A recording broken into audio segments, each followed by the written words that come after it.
Looking back, I've explained my life. I don't know if I've done it correctly. There's been points in my life that, at the moment, especially when I went to prison last, that I could never imagine this would be anything but a negative experience for me. But then looking back, it was the most best experience. So even when you're going through a difficult period, a difficult time, it's time to grow. There is opportunities to grow from it. There's opportunities to learn, and always know that you're going to look back on these times.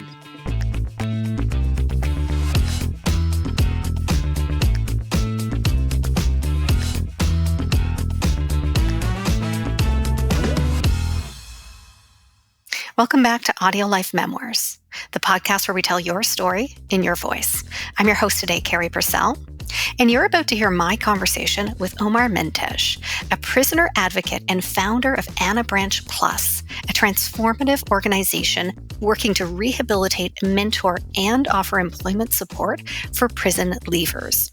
Omar's lived experience in prison as a rehabilitated criminal, which you're going to hear firsthand today, has enabled him to build a unique and impactful organization that bridges the gap between rehabilitation and sustainable employment. With a deep understanding of the barriers faced by prisoners and an education in business and entrepreneurship, Omar has dedicated his career to breaking cycles of reoffending, providing individuals with the skills, confidence, and networks they need to thrive in society. Omar is recognized as a leading voice in criminal justice reform and rehabilitation. He's also a guest speaker, consultant, and mentor, working alongside universities, businesses, and justice-focused charities to create meaningful opportunities for those seeking a second chance. Today, we're going to dig into his real experiences, those forces, those people, those places that help to form and inform who he is today. Omar, welcome to the show. Thank you, Carrie. I'm great. I'm humbled to be here. Well, I know we've had a brief discussion prior to recording, and I'm so excited to learn more about your story, to dig in. As you know, we're going to take a bit of a chronological approach to start with. So I like to go right back to the beginning and ask you where you were born, and is there a story behind your name? Okay, excellent. Good question. Well, I was born in an area in central London called Camden Town, and in an actual community in Camden Town called Somers Town, actually, in a residential tower block or an estate we call over here called Levita House. I was born there, and the name Mentesh originates from Cyprus, or actually from the Asia Minor. Actually, historically, it goes back to Asia Minor, and I'm half Turkish, half Irish. So my mum is Irish, full Irish, and my dad is a Turkish Cypriot. Amazing. That's a great background. There, Carrie. I went around the woods with that one. But no, I love what we learned just about the history of people's names, right? A little bit about your family. Sometimes it goes all directions. So that's exactly why I asked. That's perfect. So, okay, so let's stay in childhood. Tell us a little bit about childhood and what growing up was like for you. Okay. Growing up, my earliest memory is actually one of the most impactful memories I have growing up, because I grew up in Camden Town, and my father worked. He was an immigrant from Cyprus, and my mum was a stay-at-home mum. And I had two brothers. I had two brothers then, and we would run around the estate. And unfortunately, us running around the estate led us to places where we shouldn't be. And at the age of 5, I ended up falling onto an overground train line and was electrocuted. That there led onto a really rocky road ahead. Not only did I have physical scars on my hands and on my head, but I have cognitive issues, so around speech. So I had to have speech therapy, and it impacted my education. And at that point, actually, my memory of home life was, even though I was going through that dysfunction, that actually not a dysfunctional period, it was a catastrophic period in my life, having dealt with that accident. Yeah. Actually, family actually grew around me, so it was a comforting time. But only a few years later, my family unit broke down with a breakdown of my mum and dad's relationship, marriage, and they separated. And that was obviously another big catastrophe that hit my life, and that left us without any positive role models in our life, and that led to a void being there where negative role models actually took over, and at a very young age started to be exploited by people with nefarious desires and needs, and that focus around crime. I have actually a lot of mixed emotions because I have a lot of great memories growing up, especially from the age, like I say, from the age of 5 to 7, maybe 5 to 8. Some great memories of home life. But I think when, the walls start to shake through vibrations of mum and dad arguing, and, you can feel the atmosphere in the air, that build up to the eventual breakdown of the relationship it's toxic, it's anxiety driven. And I think when it does happen, it's a relief because then you don't have to hear it, but then you're kind of on your own. And I think that's led to another long road ahead of trying to figure out who I was. But anyway, I don't want to jump ahead too much. And also for the listeners, viewers, I have ADHD, so it sometimes takes a little while for me to build up in a conversation or when I'm speaking. And also I can lose my train of thought and just ramble on. So Carrie, hold me in there if you need to. I will help you keep on track, but I will also let you just explore memories as they come up. And you gave us a lot there in actually a relatively short answer, right? So your first memory, but in your life, a kind of a key turning point at 5 years old, right? You had a very traumatic experience that impacted your life. You felt, when we talked about specifically about your family life, your childhood, you felt everybody come around you. You felt that comfort and warmth as they helped you during recovery. But even at those very young ages, we're very susceptible to, the words that you use, some of that anxiety, some of that tension that was building up in your family, particularly between your parents. And when they're the foundation of, again, in your words, our role models, they're that foundation of our life at that stage. When that starts to break down, it also has an incredibly traumatic impact. So, you've given us a lot there. There's the love and comforting side. There's also just the disruption of the foundation. It led you to crime. So tell us, as much as you're comfortable sharing, tell us a little bit about what that actually meant. What kinds of crimes? So you were, 5 to 7 was a happier period. We're getting into kind of that 7 to 9 range. What does crime look like for a 7 to 9-year-old just kind of wandering around your neighborhood? It's a really easy transition at that age. Paradoxically, I would say, because it stems from, just climbing trees, and especially then there was a lot of dilapidated buildings and warehouses and disused buildings and stuff for you to explore in places that you shouldn't be, but you're not really breaking the law. And I think when you're wayward, a lot of people think, actually, we can use this guy. He can break the car window for us, and we can, and stuff like that. And breaking the car window isn't that far removed from breaking a window in a disused warehouse. And so it starts with that. It really starts out with kind of innocent ways. So, and then, you get this bit of cash, and money is liberation at a young age. You get the things, you get the things that your parents can't buy you, because obviously mum and dad is separated, and, they're both paying their own rent, and there's a lot of issues there. And then my mum has her own mental health issues. And then you build a community outside of your family, which you think is positive. You put misplaced loyalty in other people. And I think it's easy to exploit a young mind who hasn't lived. And I think at that age, my first crime was breaking into a car. It was in Kilburn. I was bunked off school from 8 or 9, and truant. So I think anyone who's not from the UK is being truant from the age of 8 or 9. And we would break into a car. It wasn't successful. We used to steal car radios, and we used to be able to take them out of the car. We used to get like £25-30 for the front part of the radio, and then an extra bit of money for the back of it, and so forth. And that escalated very quickly, to be honest with you. So, well, it feels very quickly. I would say by the time I was 13, I was on the borders of, and I don't want to say professional because it sounds like an ego, and it's not. It was more an orchestrated kind of crime. So by the time I was 13, 14, we had a little gang of wayward guys, and again, I'm jumping forward many years, but looking back now, what I would look at as buyouts. So the main thing that I have in the world that I was in was I was a burglar, I was a thief. I used to break into businesses and commercial premises from a very young age. And I think having a buyout in that sense it is needed. But again, what kind of adult would work with a 13, 14-year-old? And when I'm 13, 14-year-old, I think I'm winning. I've got this adult here who's willing to give me loads of money for these stolen things, and it's cool, he likes me, but being a father now, my son's 6 years old, and the thought of someone exploiting him for any amount of money, there is nothing in this world that I would ever accept that and would be acceptable. Of course. So it's personal to me now, for sure, 100%. It's like a Robin Hood fantasy, and you really convince yourself, you actually gaslight yourself from a very young age that society doesn't want you, and in some elements it doesn't. It doesn't accept a lot of kids from underprivileged backgrounds. But you convince yourself that's true. You gaslight yourself to do that, and it's a self-fulfilling prophecy, because you only mix with people from that mindset, that you never get to experience anything outside of that community. And I think it becomes a cultural issue then, and then that's passed down to generations. And if I didn't break free and become a father, then I'm sure I would impart that cultural curse onto him. And I think it's, if I'm making sense, I hope I am. You're making complete sense. And some of it we're going to come back to. I'm going to ask you a couple of questions, just pulling back to, now I realize your parents are separating, they're figuring out new lives, they're taking on more responsibility that they used to share.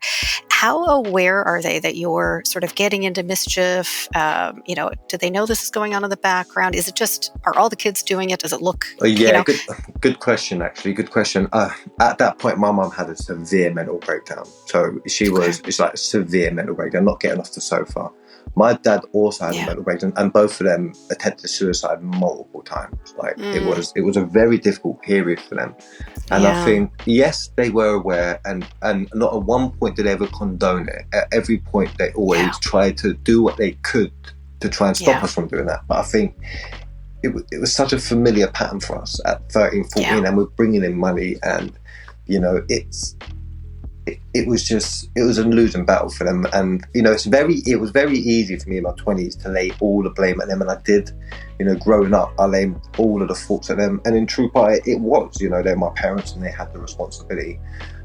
But now, being a parent and understanding how hard life can be, and if I didn't have the support that I did have in an amazing partner, if that broke down, I wouldn't know what. So it's very easy for me to look at being in that position. But yes, they did know. They didn't know, obviously, the intricacies, not like they're sitting in the room with us while we're making our plans and stuff, but it was very far removed. They wasn't emotionally attached. There wasn't, it was like,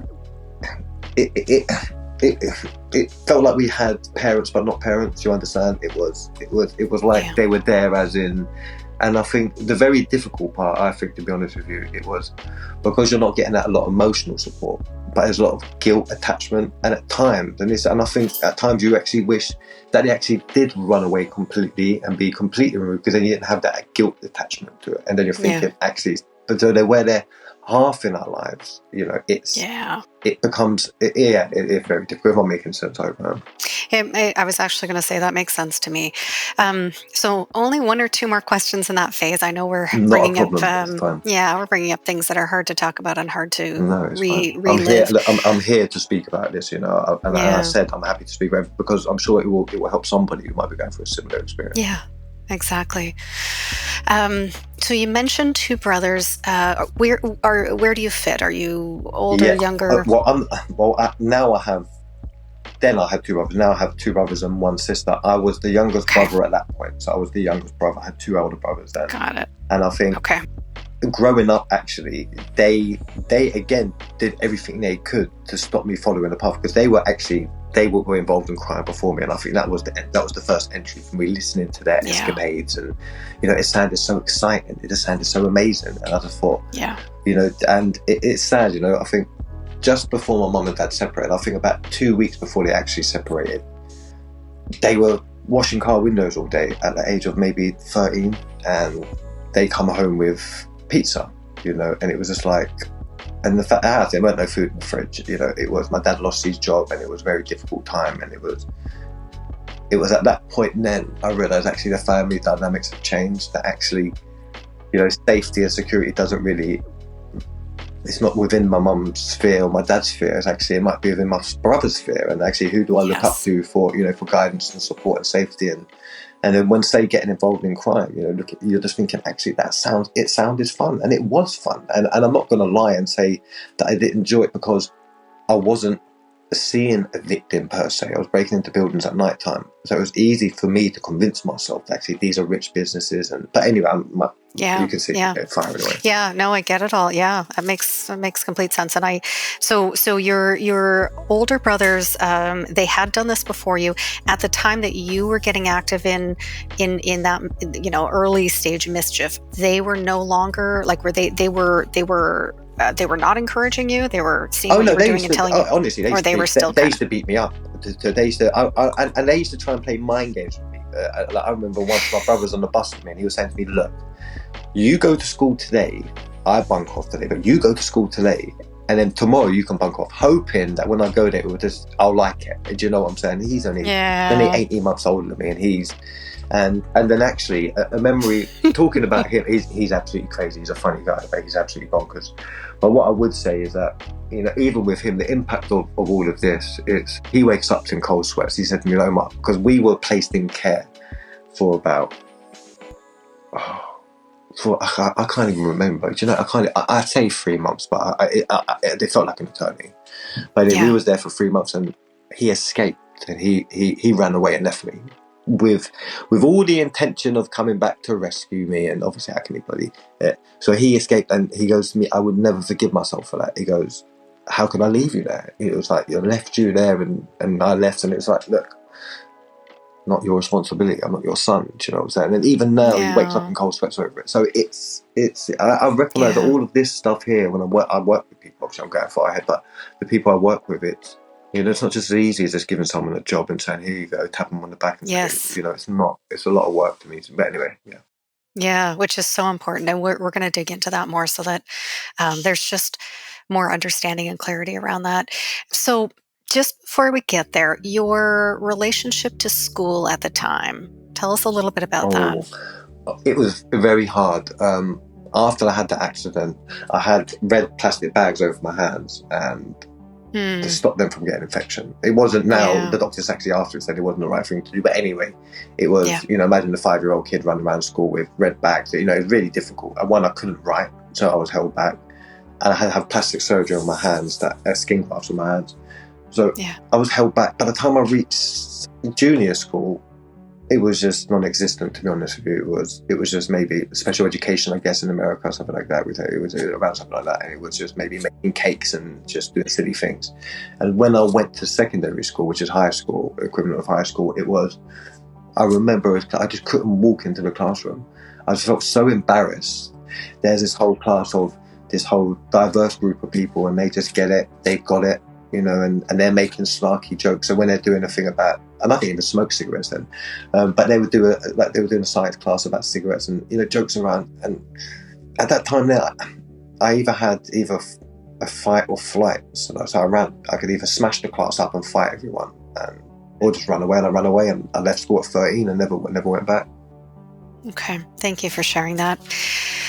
You mentioned earlier in our conversation that you have ADHD. At what point was it diagnosed? Did you have sort of a name for it? No, at young, my partner's a SENCO, Special Educational Needs Coordinator. She's sure that I'm on the spectrum, I've got autism, but she said it's very hard to distinguish the stuff you have with the trauma.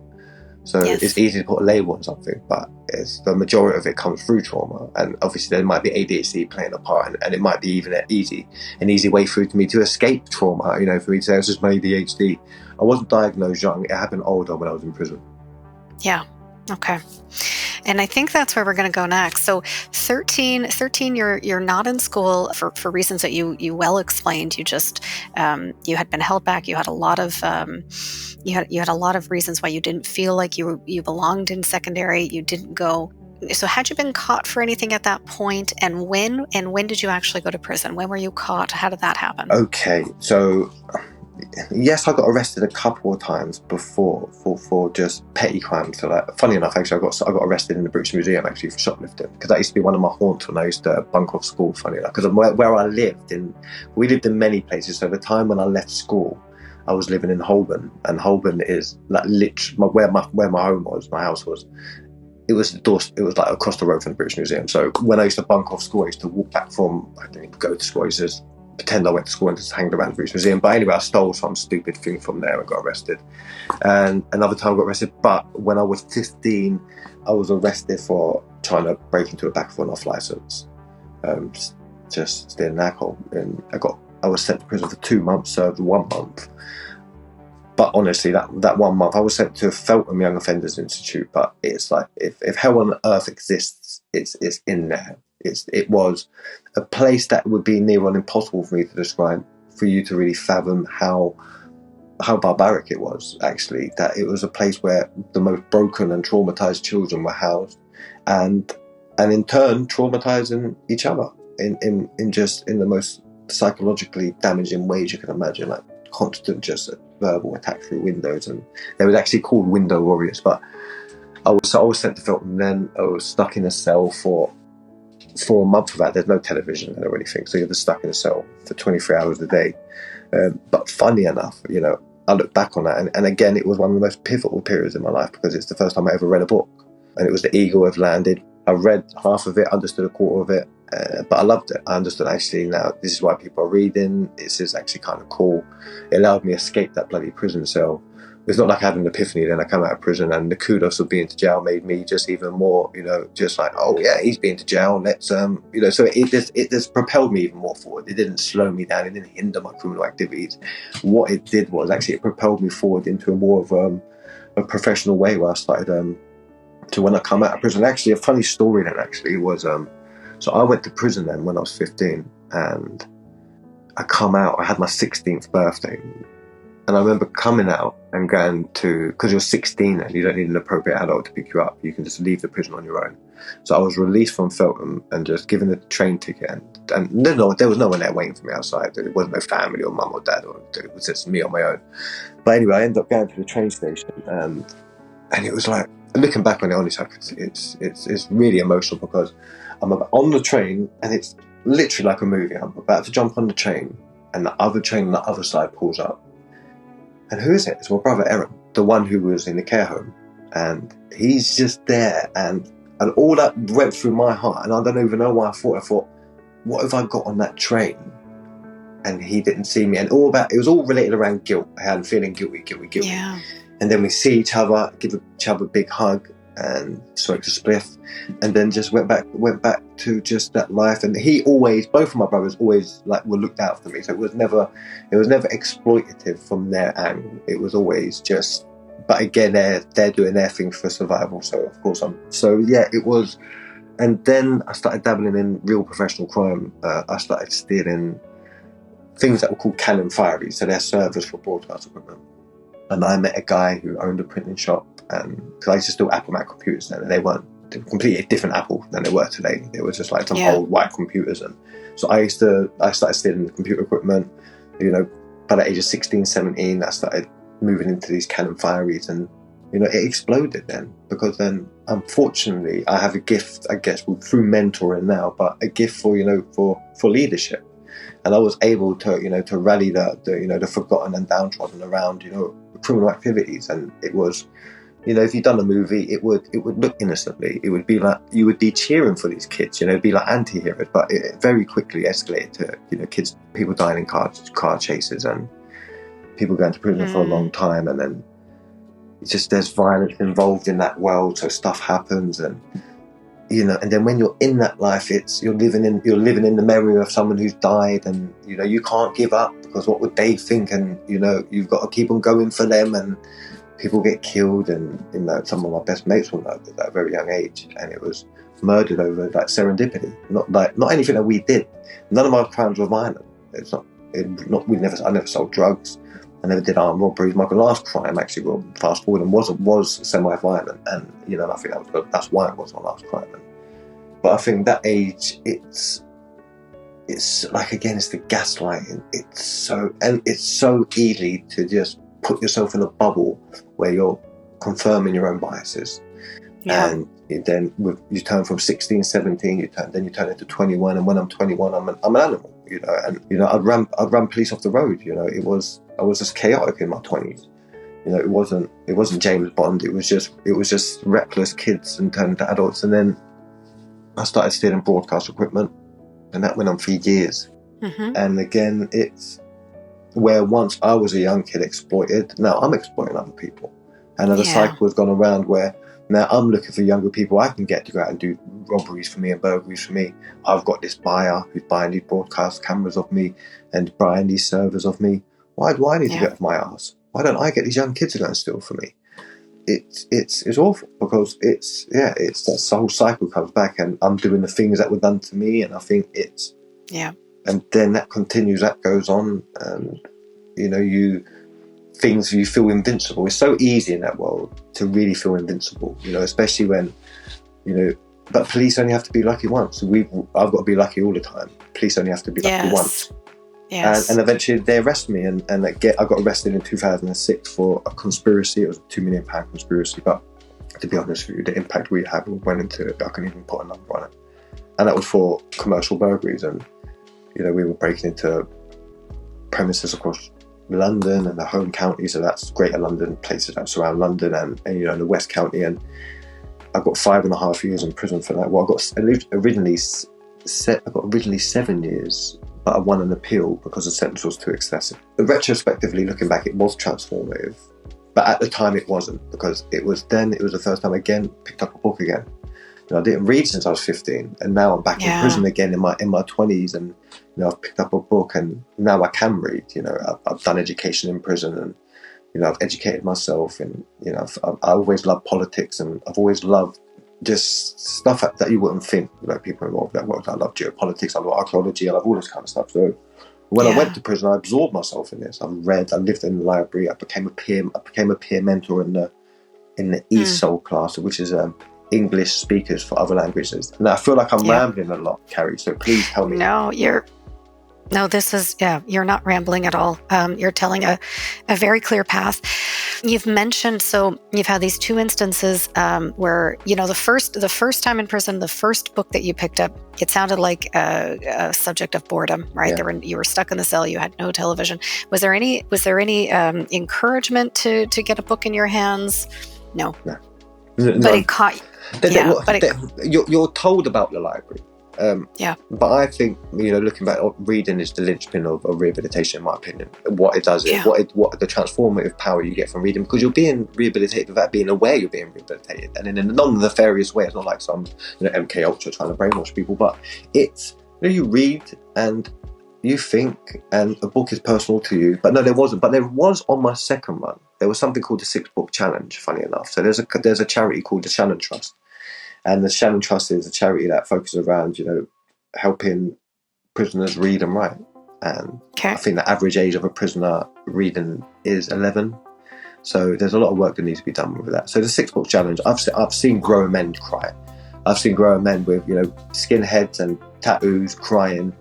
And because just being able to read letters from their children, it's just transformative. And yes, but on my second sentence, I think what you were saying is I read stuff that I was passionate about. So I started to grow outside of the criminal world. I started to think, actually, there's more to life than this. There's more to life in Camden Town. There's more to life than London. There's more to life than this crime. And it really did touch me, and especially being a peer mentor in an educational setting and supporting people from foreign backgrounds. They're coming from challenges that I'm not. Actually, I'm seeing my own father's journey in some of them, and I'm thinking, actually, there's a story behind me, and actually it's not just a lot of trauma. There's something there. But again, I didn't have an epiphany then. So I come out of prison in 2009 and went back into crime. But I grew so much at that time that I just felt like I didn't fit in with everyone. And I had a rocky few years. I went and lived in Egypt for a couple of years, and that was great. I was there from 2009 to 2011, but then come back again, and funny enough, I was caught in the two revolutions. I just couldn't believe it. So I'm sitting in Cairo. But anyway, I feel like I'm digressing too much into something. Well, let's go there for a minute. So what did you do? So what took you to Egypt? What did you do when you were there? Well, I had an uncle who would just say, look, let's come out and stay, get away from that life. And I had a little bit of cash, and I went over there, stayed, and I started actually thinking, actually, I could do some other things. He was selling Egyptian cotton, and I opened up a company called Egyptian Cotton Shop, egyptiancottonshop.co.uk, and I got all the stuff manufactured. I had the manufacturer was there, and it took me ages. I don't know, about 2-ply, 3-ply, or was it 200 2-ply, 3-ply, or 200 thread count, 300 thread count, 1,000 thread count. But anyway, so I got 3 different ranges, spent a fair bit of money getting them all sorted, and the revolution kicked off, and it was just drama. Come back to the UK, and I thought I need an influx of cash. How can I get money for the business? And in that time there, I had no buyers. So I went sat outside of my circle and reached out to somebody who might have some so-called jobs, and there was a jewellery shop, and we went and broke into a jewellery shop in Exeter, which is about 200 miles away from London, so it's a fair distance, to travel, and drove down there. I got away with the crime, felt invincible. Bloody hell, look at me, I can do anything I want. Ended up getting arrested. But actually, funny enough, and when I was driving to do the job, I actually looked to my left, and actually I see Exeter Prison, and I'm sure everyone would say it. I thought, you're going to be in there. You've looked at it, and you're going to be behind them walls. And got away with crime. And then 4 months later, I got arrested for it over just a load of stupid evidence that we left behind. And I'm happy I did get arrested. One, I'm happy I got arrested. One, because it allowed me to change, but two, more important, I deserved to get arrested. They should give me 2 years more. I got 8 years for it, but there was a person in the jewelry shop. The plan wasn't, yes, Carrie, the plan was break into the jewelry shop in between them putting out the watches and then being in the back of the shop so we wouldn't see anyone. Yeah. And just again, but it didn't turn out. Like, there was someone in the shop, and I gaslighted myself at that time there that they weren't in fear. But how could you not be in fear? You've got these men storming through the shop. Of course you're going to be in fear. Yeah. And I was given 12 years, but a third taken off the sentence for pleading guilty at the first opportunity. So I was given 8 years to serve 4 years. I served 4 years of that sentence, and I never looked back since then. The second I went into prison, like I said, because I was I keep on saying, like I said, it's a new thing. I was like dictatorial, I guess. I became a black minority and ethnic rep in Exeter Prison. And again, I'm supporting people from challenging backgrounds in a really difficult prison where 99% of the prisoners are white. Exeter is a really predominantly white area. And so supporting people from it was challenging, but I loved it. I thrived.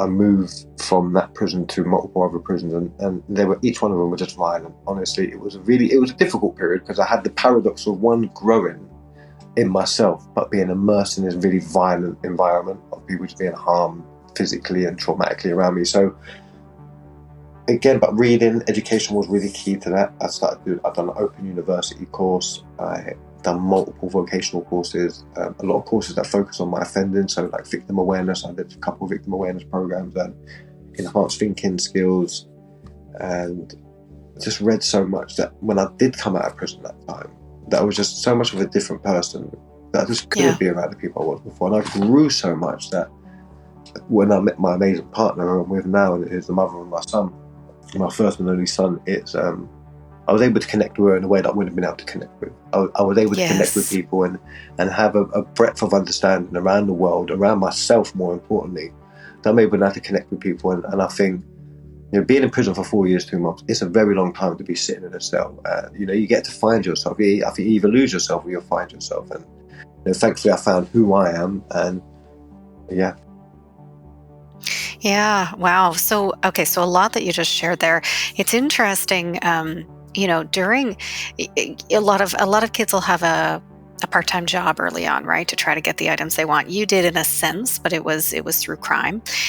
Through that, you learned how to find buyers. You learned how to broker deals. You learned how, you said that you were a bit of a leader in the group, and then eventually you learned the way that the whole operation worked. And as you got older, you ran, in essence, you ran an operation where you would also go and recruit in younger members and have them do the same, activities that you were asked to do at that age. You had these, a couple of pivotal moments for yourself where you were stuck in a cell. You found your hands on a book.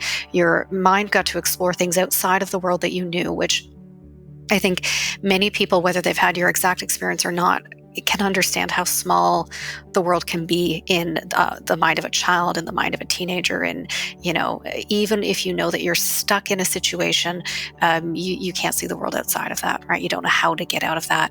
And so you started to learn, see things in books, learn things outside of your world, get ideas.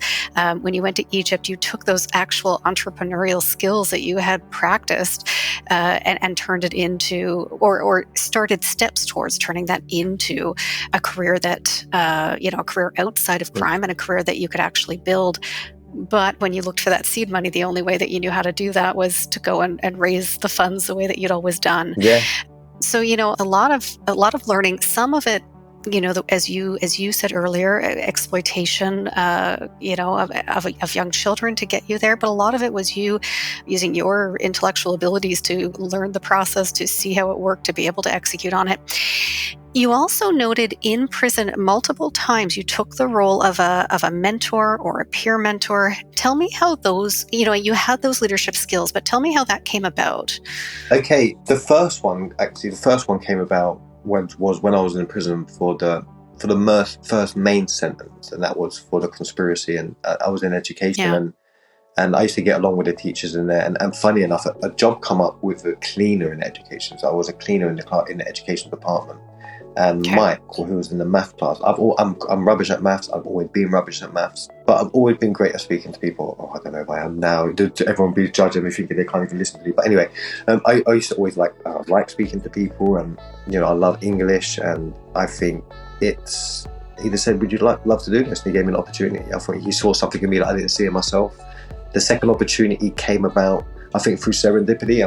I'm in prison in Exeter and looking for jobs to do, and I think they're always the prime jobs to get, because you get a lot of freedom in the prison. So, so it was for selfish reasons initially that I joined it. One, it gives me more time out of my cell, it gives me more spending money, but it ties into my character. And only when I got into it, my mate, who was a colleague of mine, used to come out every cell, and he used to do it jokingly because he used to be a bit of a funny character, but actually we took it on board. He used to come out with our little folder. We're coming out to save lives today. Honestly, you're walking into someone's cell who's you don't know what they're going through. And so I've been into people's cell whose, their children have died, or their mum has died in another country, or they're facing immigration issues, they're being deported, or honestly they didn't commit the crime, they were duped. There's so many foreign nationals who are duped. They don't know the process. It's so easy for them to say, "Oh, you can send something to my address. Send your toys to my." I was always toys, honestly, every one of them. It's trying to support someone through that period is very difficult, and I think it's a great responsibility, actually. And I understood that actually everything that I'm saying to people, I've got to really be true in what I'm saying, and I've got to make sure that any advice that I do give them. So at times, funny enough, I used to use translation books, so English to. There was two key memories I have. There was two Vietnamese gentlemen and a Chinese guy. And I actually used the English to Chinese, English to Vietnamese translation book to communicate with them, just to get through the basics. And I used to scream at officers saying, "Please, can you give me a pack that has a translation?" And they wouldn't give it. And I was saying, "Well, I'm having to run to the library now for each person to get a new dictionary." And it was, so a lot of stuff I had to create of my own. Wow. So you have that. So, I mean, that's amazing. So sure, you can say that there was a bit of self-interest to get out of the cell, to get a bit of cash, but really you had all of these barriers that you were overcoming, including communication. But it sounds like, I'm still hearing in your stories that you really learned so much about their journey, that you were able to empathize with what they were experiencing, which, while there may or may not be parallels, it was very different than the experience you had had. Yeah. Is that fair to say? Yeah, no, absolutely, 100%. Because I really come to understand, one, the selfishness of my own behaviour. Because a lot of these guys wasn't criminals per se, they committed a crime. But I was a criminal. I was living a life of crime. And I understood actually the selfishness of my own actions. And also for me perpetuating the life of misery. Some of these people were fathers, and it brought to start that actually how easy it is to find up in a place like that. But I think the key thing I took away from it is how selfish it is of my behaviour, because the humiliation they felt that they'd been to prison, I didn't feel. So a lot of them felt like actually going back to their country, they're going to be humiliated, and it's a stain on their character. Well, I didn't have that going back to my community. Yeah. And that was an alien thing to feel. You're thinking, well, it doesn't mean nothing. It doesn't mean nothing going to prison for me, but it means something for you, and why is that? And actually, they have a community to care about them. A role model is a big thing, to have, and if you have that attached to you, it's the same. And I think, and that's when I really come to understand actually the problem that we have. It's a cultural issue, and I'm not talking about race or ethnicity. A culture of the mind. We've got subcultures within the UK, and even subcultures within criminality. There's a big distance between an armed robber and a commercial burglar, to then a drug dealer, to then someone who does fraud. These are multiple different people doing different crimes, and their impact on the community is different, and their life within the community is different. And I think, and what gravitates them towards crime, it's so nuanced, and that's what I can't understand. It's poverty plays a part, but it's not the be all and end all. Homelessness plays a part, it's not the be all and end all. It's actually the internal fight that people are having, and it's how people view themselves. Is that why are people happy and content to keep on going back in and out of prison all the time? Why was I content with doing that? Why was I content? Because being in prison is the most boring, most depressing thing you could ever go through. And the fact that we willingly put ourselves through that, and when you actually break it down, I would have been better off going to work for KFC. I would have made more money. It was because on the surface it's a big lump of cash, but when you break it over 4 years, it's nothing. It's pennies. Yeah. And it's a realization when you work in a role like that. I think you're forced to actually see the humanity in other people, even at that time that I didn't. It's because I weren't able to test the waters with how I am. I still had the whole intention of committing crime when I was coming up, because I didn't know anything else. I've done all these courses, but in the back of my mind I'm thinking, yeah, that sounds great, but you're going to have to fall back on that, because everything's going to fall apart and you're not going to get there. And crime has always worked for you. It's always put money in your pocket. It's always got you what you needed. And then I come to realize actually the world, I'm underselling myself. Actually, I can do a lot more things outside of the criminal fraternity, and I don't have to stop being a criminal per se. I've just got to stop breaking the law, because the things that make me a good criminal, what an oxymoron. Well, what make me a successful criminal, I should say, is could make me a great peer leader, could make me a great CEO, could make me a great why not? And now once I had that realization in myself, and I really believe that my whole mission in life was to go back into the community, to everyone that I left behind, to reinforce that within them, to say, these big shiny buildings, they belong to you, these museums belong to you, these galleries belong to you. Yeah. You shouldn't be excluded from them, and there's no reason why you shouldn't be the next CEO. And it's even how long and crazy my journey has been. My flipped my whole life around in ways that people couldn't imagine. I'm off to the House of Lords for the second time on the 20th of this month. The House of Bloody Lords. Jesus Christ! I thought they would put me in there for execution. Back in the day, not to go there. To speak about the journey I'm on, and it's amazing. It's incredible. And now for a word from our sponsors. Ready to share your stories and life philosophy, or capture those of a parent or grandparent? Or maybe a corporate package is right for you to build connection across your workforce and add value to your clients. Visit audiolife.io today to learn more. Our listeners will get 10% off using discount code GIFT10 and order number AudioLife Podcast. AudioLife, where memories find their voice. So I know there are a couple of key things coming up in your story. I know that fatherhood was a big change. I know that you met a partner who was really, again, you were in the right mindset, and this was a very healthy partnership.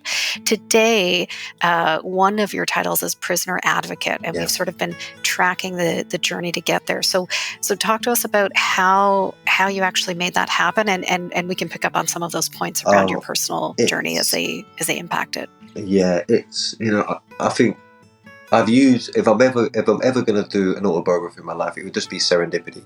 It would be the unexpected happening when I least expect it. So, for instance, I come out of prison and I don't drink. I don't drink not because of any religious reason. I just don't like drinking that much. I might drink 3-4 times a year, if that. And the one time I drink when I come out of prison was New Year's Eve, and drinking some champagne. I've got drunk. It takes me a whiff of alcohol gets me drunk. So anyway, I got drunk very quickly, and I met the most amazing woman who is culturally amazing. She's a special educational needs coordinator, so she understood where I was coming from. But before even I knew my own journey, she just understood everything. When I just briefly explained my life, she thought, she got it. And we fell in love. We went and visited she took me to all the amazing places she loves in London, so her amazing museums and the churches she loves, and etc. And just took me, and it was lovely. And then she told me we were going to be parents. We were going to be parents as she was pregnant, I should say. And, I had nothing then. When I mean nothing, I was living out of a homeless hostel, honestly. And the homeless hostel is rat-infested homeless hostel. But I knew in my heart that I'm going to be honest and take myself where I need to be, and crime is done. And the hardest thing in my life was just convincing her that's true. It was just like, you got your life sorted, you own your own property, you've done you're sorted. I want you to know that if we have this baby, I'm not going to leave you high and dry and just be like some one of these maniacs. That what you see is what you're getting. And, you know, I was a good salesman. I won her over, and we had our most amazing son, Adam, and that was it. You know, that was both the anchor and wind in my sails that I needed. You know, he kept me grounded, but also propelled me forward. You know, he just like, okay, I can go through poverty because it's for him.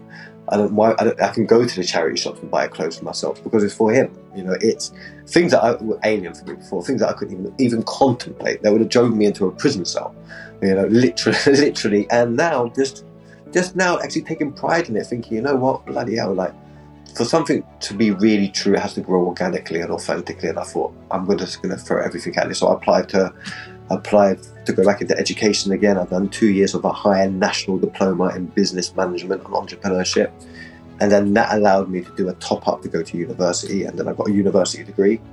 So I got a degree in business management and entrepreneurship. In between that, I was on the board of trustees of my student union. And again, you know, it's tying back to the work I did in prison.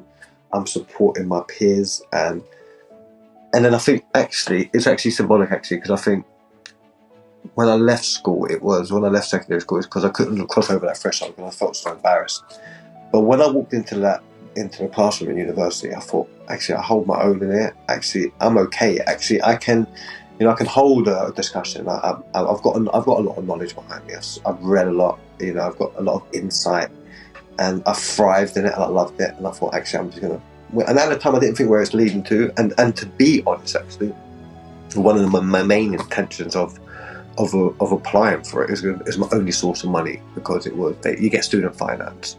So I was able to get some maintenance money from the government that allowed me to just enough to give my partner enough money to contribute. It was just enough money to contribute towards the rent, but enough where I'm not sitting there in shame thinking, oh my God, I'm just living off this woman and, you know, she's providing for me, I'm not contributing. So it was enough for me to do that.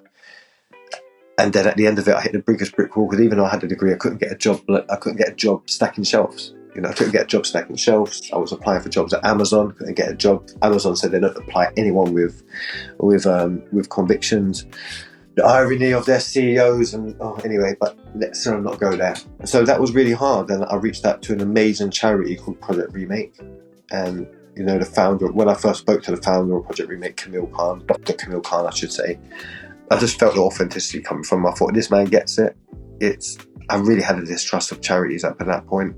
I've dipped into a few of them.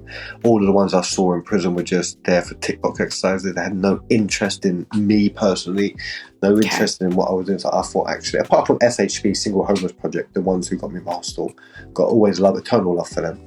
And, you know, Project Remake, it's an entrepreneurial skills training program for ex-prisoners. Well, I've just finished a degree in business management, entrepreneurship, really ideal for me.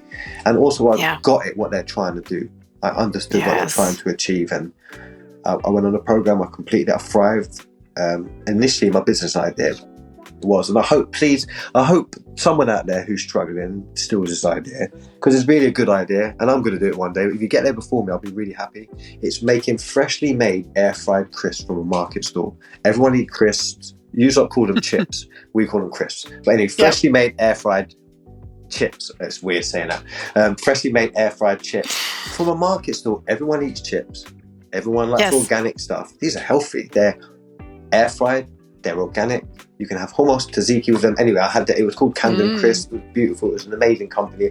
I still want to start it one day. But anyway, I didn't have no money to start that. What was I fooling myself? Jesus. So I thought I was able to get a job off the back of Project Remake, because at that time then a company called Capita worked with Project Remake. They had a partnership, Project Remake, a part of their social value commitments. And a part of that was anyone who graduates from Project Remake is eligible to apply for a job at Capita. I did, and I was able to get on a 3-month apprenticeship. And after that 3-month apprenticeship, I worked my ass off, to become social value manager of the Turing scheme. And it was just like, wow, like this scheme here is like, if I was going to create a scheme, it would be this. The Turing scheme is a scheme to support underprivileged people to build cultural capital by giving their educational providers, schools, universities, the money to take them on board.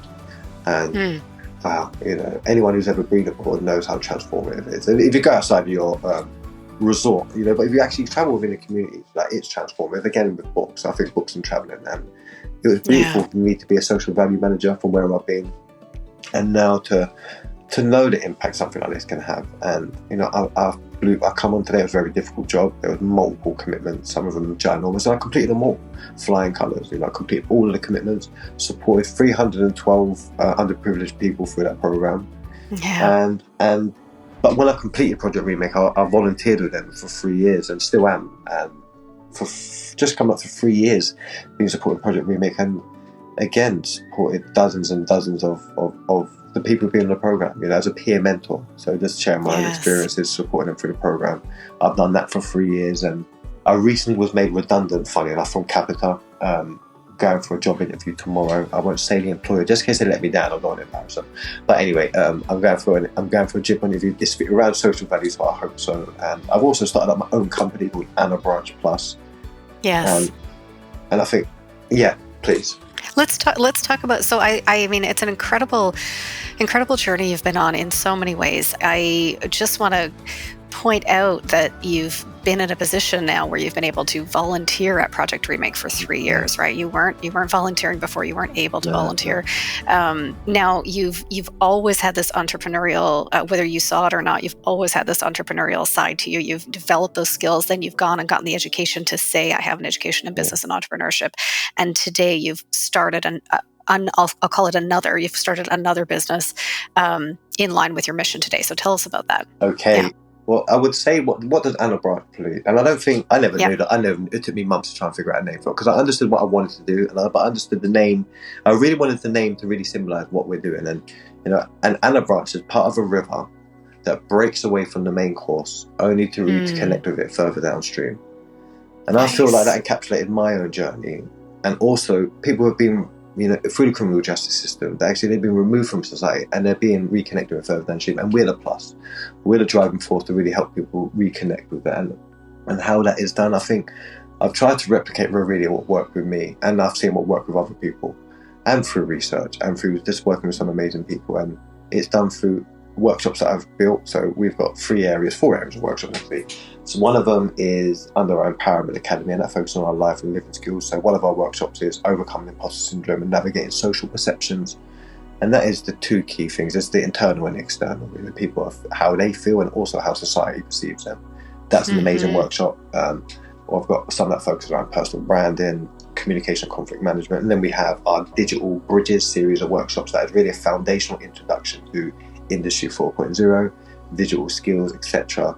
How to operate in a virtual workplace, etc. Things like that. And our employability workshops, which have a plethora of just amazing employability workshops. But then we are hopefully delivering this year our Empower Her Future program, which is a 6 week program which is focused around empowering female prison leavers. Now, I'm a male prison leaver.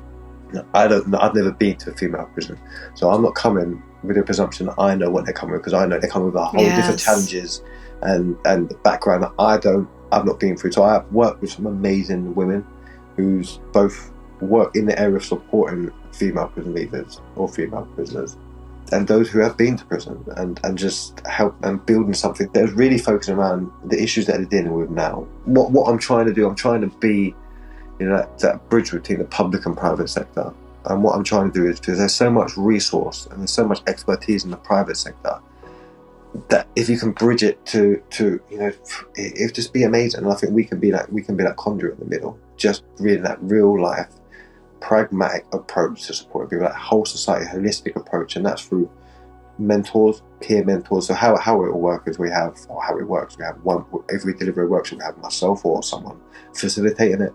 We will have a peer mentor who's someone got lived experience, and 2 business mentors.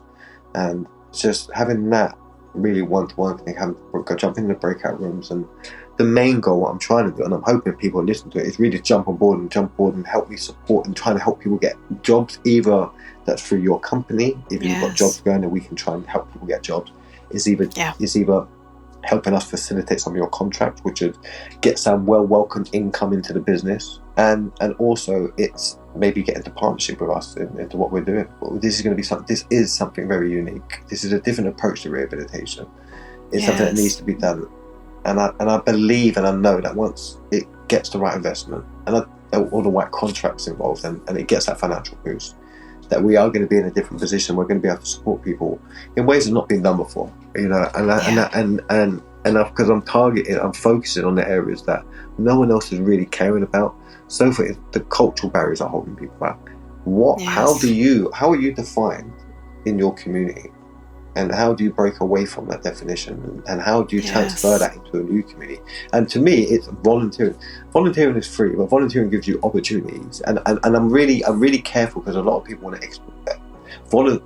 Volunteers are exploited like I was exploited. I'm very cautious about advising people just to always go down the volunteering route. But there's ways that you can get involved within your community to build trust within your community. And a lot of people have broken the trust within their community. And there's charity. So there's many ways. And in the workshops, we focus a lot on that. We focus on, I think, the foundational digital tools. So one of the workshops is Industry 4.0 and career readiness.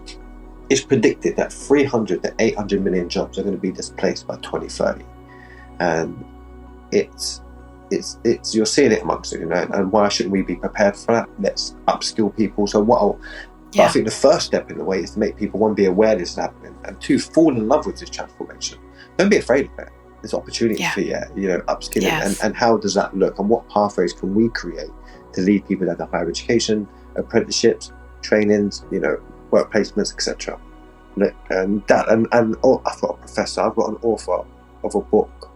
I wouldn't say the author of that because he's not given permission yet, but he's wrote a book around, just on Industry 4.0. He's a professor in Industry 4.0. He's one of the world's leading experts, and he's on board to help me facilitate some of these Industry 4.0 workshops, which is transformational, because it's not just about telling people that they're seeing it through an expert.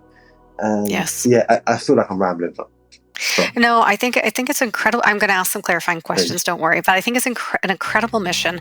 You pulled out. I'll be honest. So many of the workshops, so much of the content you pulled out, I thought, does this have to be for prison leavers, or can it be just for the general public? Because there's so many important skills that you're covering. There's so much that you're harnessing from.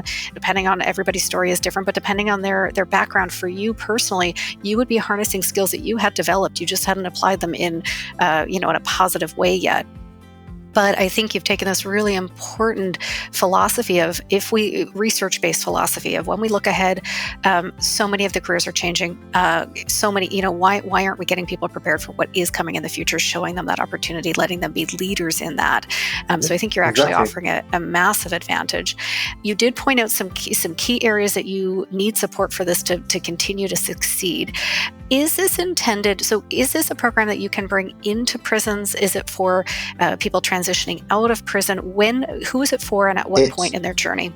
For both. It is for both. And I think it would be tweaked. For each one would be tweaked, and maybe different aspects would be applied to it. I think in prison would be a lot more preparing them for release, because I think the problem we have with prison is people's heads are in the clouds. That's easy for them to make a plan, but it can really come asunder when you come out. So I think when you're getting people, when they're outside, they're a lot more pragmatic about their situation and actually realise the real world here, it hasn't worked out greatly. So I think you're getting them in different positions, but also in prison, you're getting them at their most optimistic. Funny enough, another oxymoron, they're in prison, but they're most optimistic. When they're outside, they're not their most optimistic. Interesting. It's about understanding how can we reach them and how can we build an optimism. And I think it's the continuity of making sure that drive and passion is carried on post-release, and that goes on to any clients we have. I wish that this is a for-profit business, but at the same time it is, and I hate to say the word because it sounds so cliche, it sounds so liberal. It is a social enterprise, but a true social enterprise. This is something that is really, it is true, it is grassroots as it can get. But I think the key thing, what I forgot to mention, one of the activities we have on the imposter syndrome workshop, overcoming imposter syndrome, navigating social perception, is the reframing techniques. The key, the fundamental aspect of everyone is reframing your situation, like in a way that I did. Like when I talked about my time in prison, I didn't talk about my time sitting there looking at the door. I talked about my time and the work I did in prison. I was able to reframe it into a positive experience. And I think that's the key thing. There's stuff, and anyone that I'm in prison, I advise them, because one of the things that I'm most proud of on my LinkedIn is being a the BME and foreign national rep in prison. That is the one thing I'm most proud of. Because when I was at the coalface of social value, nobody can come and tell me, because I know, I've lived it, I've seen it. So one, I get a lot of pride in that, in the work that I did. And also, this is the beacon. This is like, wow, this is like, I've been there, I've seen it. I was a prisoner, but a foreign national representative doing it. So I know exactly what's going on. So now when I'm doing this, anything that I'm creating, any workshops, I have the confidence to know that actually, it might need to be tweaked. Feedback is key. So anyone working, feedback is always recommended, but I know that it's going to do what it's going to do. Yeah, it's incredible. And I have to tell you, as I'm listening, I think these are incredibly transferable. I see value in these skill areas, these topics broadly. Now, you mentioned it's a for-profit, and that's a piece that you're working on between contracts and getting it funded. Yeah. You mentioned early on you've seen so many charities just not do what they should have done. Why isn't this a charity? If I didn't just answer it, no, 100%. It's a valid question. It's a valid question. One, what my mentor kept telling me. One, there's no reason why you shouldn't make money, so don't be embarrassed about saying that. So one is to make money, to provide for my family. Of course. Secondly, and I think just as importantly, but if not more importantly, I understand that we live in a capitalist system. Money makes the world go round. Shouldn't always, for collaboration, in my opinion, is equal to money. So not with, but I understand if I want to get the best people involved, then it has to be for profit. So charities are limited in the amount of time they can get people to resource them. And if I really want the best of the best, it has to be a for-profit. And I understood if I open up a charity, I'm going to have to rely on so for instance, when it's school holidays, I'm not going to be able to get someone for a charity. It's gone. They're on holiday. But if I'm paying somebody, they might actually, it's worth it for them. And I don't feel like I'm saving the state and the taxpayer money. And that's the thing. That this small amount of money they're spending on the workshops compared to oh my God, it's immense the amount of money we use just even housing people in prison, let alone the policing, the court costs, social services, the impact on the community, insurance costs. What is the sense of your safety? What price do I put on that? It's priceless. So we're actually reducing it. So it's a very unique service that it's helping everybody. Yeah. And I think it's really, and that's the hardest thing that I have is selling that, is letting people see actually beyond the tick box that some people might come to me and go, look, we've got commitments and we just need to get bums on seats. I understand it, but I want them to know actually this is more than bums on seats. That I would never ever do that anyway. I'm not here to half measures. So if you want to come and you want it, the impact would be immense anyway. And we do impact reports. I work with some amazing companies who do impact assessments for us. So it's, and I understand what people need, and the goal is to have this. And just to go back, actually, when I started this, my initial idea was to have a hub of bringing everyone together. And really, this is a collective. It's not Omar's dream. This is not my dream, and it shouldn't be. But it was me seeing the wealth of experience. One, the people helping me, and also just these organisations and individuals that are doing a lot of work siloed. But we can bring everyone together around one cause, one workshop. It would just be immense. I understand the power I have from mentoring. I've seen it firsthand. The work that I do with people, it's just to give an example. I've been supporting an amazing young woman for nearly 2 years, and for a lot of stuff, and I was really humbled that she asked me to be part of her social services family assessment, with basically her nearest and dearest be a part of really intimate information, and because she has one she trusts and she values, and I would never agree to something that I can't do, and I've always said I'm there as a sounding board. I'm there if you're ever emotionally down. This is something that I've taken out of my own. It's not, no one paid me to do this. Yes. It's just I understand actually she has nobody that I have to live and breathe this. I can't be one of them people saying if I'm not being paid for it, I can't do it.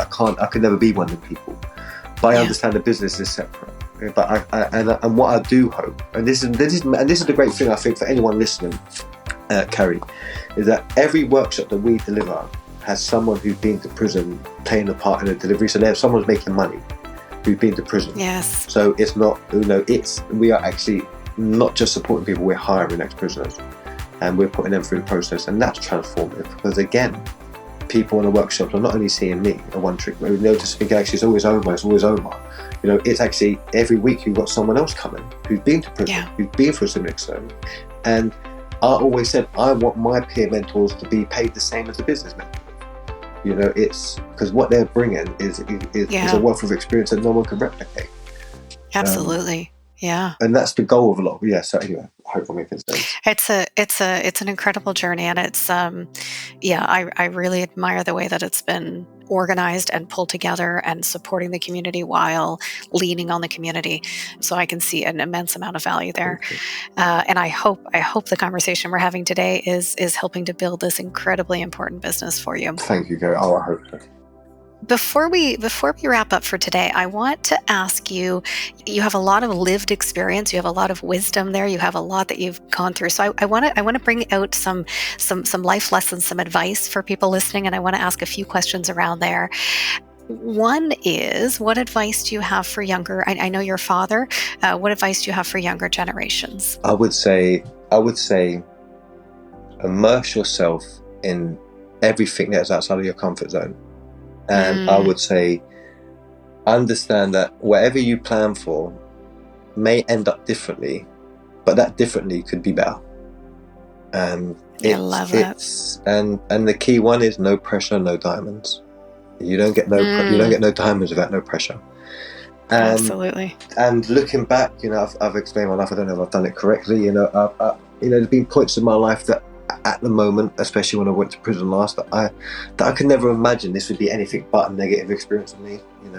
But then looking back, it was the best experience. So even when you're going through a difficult period, a difficult time, it's time to grow. There is opportunities to grow for it. There's opportunities to learn, and always know that you're going to look back on these times, and half the time you're going to laugh at them. You might cry, but you'll be in a different place. And like I said, I started Project Remake to sell organically air-fried potato chips. That was my bit. And now it's Anna Branch Plus. So it went around the houses, and along the way I didn't know what I was going to do. I have a son to provide for, and I felt like my back was against the wall. But you find your way. It's that you've got to be in it to win it, and just don't give up on yourself. Don't feel. And the key thing, what I would say too, don't be embarrassed about feeling embarrassed, and don't have your head in people's heads too much. Don't worry about what people. Do you know what held me back mostly in my life? Worried about what other people are thinking about me. And the deep thing was, and you know what I figured out, Carrie? It was what I would be thinking about them. It's not what, right? and it was more about me, and it was a negativity in towards me. And it was me superimposing it on other people's, and it was just weird. And I think, just don't be afraid about getting it wrong. And the one, and again, I'm rambling it, but I think this is excellent. It's when I went to Capita, and it was a breath of fresh air. And these are some amazing people I really looked up to, and I still look up to and respect. And they said, "Oh, you got to fake it to make it." And when I come into this, I didn't know half the things, but you stick at it. You get to live and breathe this. You get to learn things along the way. And it's very easy for us to make ourselves feel like we're an imposter or everyone else is better than us. And it's, but you just stick at something and go through that feeling of embarrassment, because that's what helped me. And I can only say what held me back, and it was things. And I can and I hope my ramblings do help somebody. I hope so too. Those are incredibly important pieces of advice, life lessons, pieces of wisdom that you have learned because you've lived them, which was exactly what I was asking. And I do think they're going to speak to people that are listening. I want to ask, so you've learned this, you've told us some of the experiences that you've had, maybe some of the hard lessons learned, maybe some of the failures turned into development, turned into growth. You've talked to us about how you have a very, very mission-driven work today, and how personal it is to you, and how it is a social enterprise. You have tools within that work to help people, right? Workshops, learnings, skill building, all of these tools that people can actually use. I want to go back to a bit of a bit of a personal question and ask, how do you, and this is going back from the very beginning. You've talked about emotional aspects that you've gone through in your family life, obviously, having wins in crime, having extreme, I'll call it losses, having the other side. How do you nurture your mental and emotional well-being? Personally, right? Because it sounds like something you've put a lot of effort into. It's a good question, actually. when I was in prison, actually, I had cognitive behavioural therapy, and that was great because that was the first time I actually ever spoke about the things I'm speaking about now. It was the first time I ever in my life spoken about anything personal. I never did it to anybody. So that was amazing. And then when I come out of prison, I was at university. I went to, I reached out to the wellbeing because it was a bit stressful during COVID and felt like I was back in prison again, being lockdown. Yes, so I reached out to wellbeing, and I done TFF, I forget what it is now, but it's a tapping type of therapy. It's like cognitive therapy, but you're tapping key points. TFT or something like that. I forget what it is. But it's amazing therapy, and she was an amazing woman. And we were just doing that. So that was like cognitive therapy. That was great. But I think, do you know what? I think I do a lot of online gaming. That is therapeutic for me. And I think what that allows me to do is, funny enough, it's to, the adrenaline I used to have in the criminal world. It was very addictive. But I kind of, right. So when I play games, I kind of get that rush and that kind of control kind of thing. So it's, I think it's really overlooked, or underlooked, I should say, but online gaming was really key because that gives me an outlet for that kind of like that immature side of me, that kind of like a bit reckless, and just like, actually I can play a few games of my game is Battlefield 2042, and it's like, I absolutely love it. I love the whole Battlefield franchise. I've played it my whole entire life. Everyone likes Call of Duty, and because I'm kind of iconoclastic, so I'm kind of anti-establishment, anti-culture, so it's like everyone wants Call of Duty, well, I'll go and get its rival one, that'll be my game. And it's just like, so I'm stuck with it. I love it. All right. I think this will be my last question. Speaking from today, speaking from everything you've built, all the growth that's happened, what would you like your legacy to be, and why? Oh my God. I know, it's a big one. You know what? I would think, obviously, I know it's going to sound cliche, obviously my son is it's my legacy, but I think it's just change can come in the most unexpected places. I think it's just, and I think it was, if I was going to say anything, it would just be an image of a rose growing out of a concrete slab. It would be that, and that's how it feels. I honestly, never in my life, I honestly thought, Carrie, that I was either going to die or go to prison for life, or just do something so silly and dangerous that I would just lose myself entirely. And it was to be doing it, and it feels like different stages, and I'm rambling a bit now, but I feel like I've lived my life. I feel like I've lived multiple lives. So when I think back to my time when I was in Kilburn, when I was 9 and committed my first crime, I walked them streets very lonely. It was a very lonely period of my life, very lonely. Yeah. And when I was in my teens, I was very angry and frustrated, and when I was in my 20s, I was very manipulative and cunning, and when I was in my 30s, I was a lot more mature, and now it's different stages, and I think it's Beautifully put. I mean, the image, you've given us a physical image of a rose kind of growing through I'm picturing kind of concrete and rough, exactly. And then just kind of giving us by decade the emotional journey of the growth and change. So I think it's a beautiful way to end the story. You've talked about your son at multiple times being that motivation for change and being that that beacon that continues to keep you focused on where you're going, and he is and will be your legacy. So just a beautiful story. I can't thank you enough for taking the time to share it with us today. It's been amazing, Carrie. Thank you. Thank you for having me and allowing me to share it. It's I hope it has an impact on people. Thank you. I do too, and I believe it will. Any last words that I didn't ask you about or that you want to share before we close? Just all I would say is this: is that when I was in prison, and this is the truth, I would say 80% of all the people in prison are the most broken, most vulnerable, most just disenfranchised people in our whole communities. And there are 20% I would say that are criminal minded, but the vast majority of people in there are broken people. So when you think about people in prison, I think just understand it's the most broken individual in themselves, and they're lost. And the more that we change perception and the narrative behind this, it's our society will only benefit. It's for selfish reasons. It benefits us. So let's work together. Let's make this happen. Yeah, thank you for sharing that. You've been listening to another episode of AudioLife Memoirs today. I've been your host, Carrie Purcell, and we've had the pleasure of speaking with Omar Mentesh today. I hope you all enjoyed, and we'll be back with another story in a couple of weeks. If you like what you heard today, consider recording your own AudioLife private podcast or giving one to a loved one for a unique and memorable gift. Today, AudioLife listeners will receive 10% off using discount code GIFT10 and order number AudioLife Podcast. Also, remember to rate our show and subscribe so you'll never miss an episode.